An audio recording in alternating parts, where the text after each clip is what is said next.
Hello students, last class में हमने बात की थी electric field intensity find out करने की। वो इलेक्ट्रिक फील्ड इंटेंसिटी हमने फाइंड की थी सबसे पहले लॉन्ग इनफाइनाइट वायर की वजह से, उसके बाद में स्फेरिकल शेप की वजह से। अब हमारा जो डेरिवेशन है हम बात करेंगे to find electric field intensity due to charged infinite sheet और प्लेट। यानी कि अब हमारे पास जो होगा, पहले हमारे पास स्फीयर था और लॉन्ग इनफाइनाइट वायर था, इन दो के हमने डेरिवेशन किए। सेम कॉन्सेप्ट हम इसमें लगाएंगे, लेकिन हमें क्या लेनी पड़ेगी इस बार?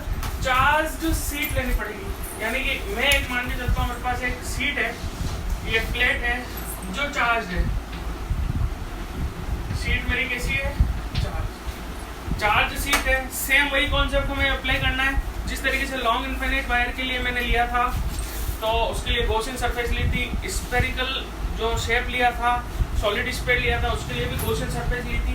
सेम उसी तरीके से मेरे को इसके लिए भी एक गॉसियन सरफेस लेनी पड़ेगी। अब बात है कि गॉसियन सरफेस कैसे लेंगे। गॉसियन सरफेस लेंगे, इसमें भी हम सिलेंड्रिकल जैसा हमने लिया था किसके अंदर, same as it is long infinite wire के लिए। क्यों लेंगे सिलेंड्रिकल? जहाँ देखिए इनफाइनाइट शीट है, ठीक है, एक रेक्टेंगुलर शीट है, रेक्टेंगुलर शीट है, वो इनफाइनाइट लेंथ की है, ठीक है। इनफाइनाइट का मतलब आप समझिए, अगर उस रेक्टेंगुलर शीट को जो कि इनफाइनाइट लेंथ की है, उसको अगर आप देखेंगे तो आपको सीधी स्ट्रेट वायर की तरह दिखेगी। फर्स्ट पॉइंट, क्यों? कि इनफाइनाइट लेंथ की, इनफाइनाइट लेंथ को आप दूर तक देखोगे तो आपको एक सीधी वायर की तरह दिखेगी। तो मैं मान के चलता हूँ ये लॉन्ग इनफाइनाइट लेंथ की एक शीट है, तो इसका जो गॉसियन सरफेस होगा वो इस तरीके से होगा। आपको भी सेम इसी तरीके से लेना है। ये एक सिलेंड्रिकल फॉर्म के अंदर हमने समझने के लिए इसका गॉसियन सरफेस लिया। याद रखना आप लोग, शीट और प्लेट की जब भी बात हो तो गॉसियन सरफेस आपको सिलेंड्रिकली लेनी है, ठीक है। अब जरा देखिए, ये एक प्लेट है, इस तरीके से एक रेक्टेंगुलर प्लेट है, ठीक है, ये चार्ज है, ठीक है, इसकी सरफेस चार्ज है, तो क्या होगा? इलेक्ट्रिक फील्ड इसके चारों तरफ होगा। अब कहाँ तक होगा? इलेक्ट्रिक फील्ड इधर भी होगा, जितना इधर की तरफ डिस्टेंस पे होगा उतना का उतना इधर की तरफ डिस्टेंस पे होगा। तो अपन क्या करते हैं, इलेक्ट्रिक फील्ड मानते हैं गॉसियन सरफेस से r डिस्टेंस पर। कितनी डिस्टेंस पर? r डिस्टेंस पे। जितना ये r डिस्टेंस पे होगा उतना इधर भी होगा। तो देखो सेम कॉन्सेप्ट हमारा जो लॉन्ग इनफाइनाइट वायर था उसकी तरह है। देखिए, एक ये सरफेस बन रही है, ये सिलेंड्रिकल सरफेस हमने ली, ठीक है, एक सरफेस ये वाली, दूसरी सरफेस ये वाली, और तीसरी सरफेस ये ऊपर वाली, क्रॉस सेक्शन एरिया, ठीक है। तो अपन लेते हैं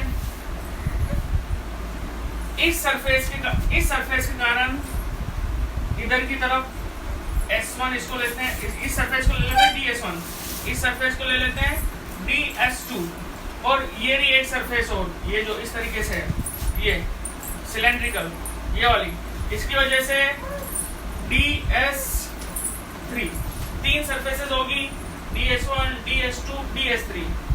अब इलेक्ट्रिक फील्ड इधर भी होगा, इधर भी होगा, ठीक है, और इसका अपन देखते हैं क्या होगा। 90 डिग्री आपको पता है, ऑब्वियसली फैक्टर 0 हो चुका है, ठीक है। जरा देखिए, नेट फ्लक्स कितना होगा आपका? E dot ds, net flux होगा E dot ds। Net flux कितनों की वजह से आएगा? तीन सरफेस की वजह से आ रहा है। एक सरफेस S1, दूसरी सरफेस S2, तीसरी सरफेस S3। मैं यहाँ पे लिखता हूँ S1 सरफेस की वजह से E dot ds plus S2 surface की वजह से E dot ds plus S3 surface की वजह से E डॉट ds। आप DS1, DS2, DS3 कर दो, कोई फर्क नहीं पड़ता, ठीक है। चलिए अब जरा यहाँ पे देखते हैं हम लोग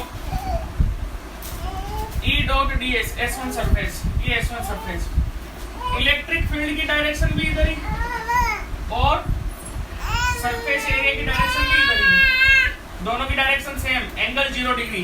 यानी यहाँ पे तो मेरा थीटा बन रहा है 0 डिग्री। कितना डिग्री? 0 डिग्री। जरा S2 सरफेस का देखते हैं, ये रही S2 सरफेस, इधर भी इलेक्ट्रिक फील्ड होगा, ये मेरी इलेक्ट्रिक फील्ड की डायरेक्शन इधर, S2 सरफेस एरिया की डायरेक्शन भी इधर, दोनों की डायरेक्शन सेम। यानी कि मेरे पास थीटा इसमें भी होगा कितना डिग्री? 0 डिग्री। मेरा थीटा मेरा 0 डिग्री, इसमें भी थीटा मेरा 0 डिग्री।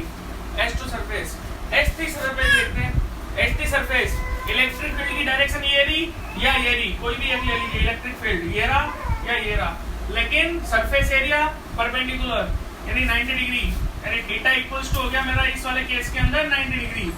हमें पता चल गया cos 90, ठीक है, ये था E। इसको रिजॉल्व करेंगे तो E ds cos 0, E ds cos 0 plus E ds cos 90, cos 90 की वैल्यू 0, यानी ये वाला फैक्टर तो कैंसिल, मेरे पास इन दो की वजह से बना E ds cos 0 plus S1 surface से S2 सरफेस से बना E ds cos 0, cos 0 की वैल्यू 1, इंटीग्रेशन करेंगे E कांस्टेंट बाहर आया, ds का integration S plus E constant बाहर आया, ds का इंटीग्रेशन S सरफेस एरिया कितना हुआ 2ES, ये आया मेरे पास फ्लक्स। ये मेरे पास क्या आया, net flux due to infinite charge sheet या प्लेट की वजह से, इनफाइनाइट चार्ज सीट या प्लेट की वजह से मेरे पास आया फ्लक्स के लिए कितना 2ES। ठीक है साहब, नेक्स्ट स्टेप हमारी क्या होती थी, वही सेम, किसके बराबर रखेंगे फाई की वैल्यू हम 2ES को गॉसियन थ्योरम वाली कॉन्सेप्ट में, फ्रॉम गॉस थ्योरम ने क्या बोला, नेट फ्लक्स जो होगा summation of Q upon epsilon not के बराबर होगा, summation of Q upon epsilon not के बराबर। सेम वही कॉन्सेप्ट जो हमने वायर के अंदर किया था, मेरे पास लॉन्ग इनफाइनाइट वायर था तो मैंने क्या लिया था, linear charge density.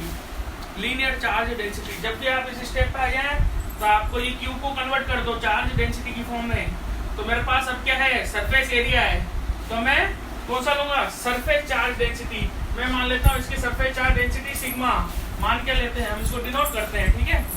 Surface charge density इसकी प्लेट की कितनी है, सिग्मा, तो मेरे पास सिग्मा इक्वल्स टू क्या होता है, Q अपॉन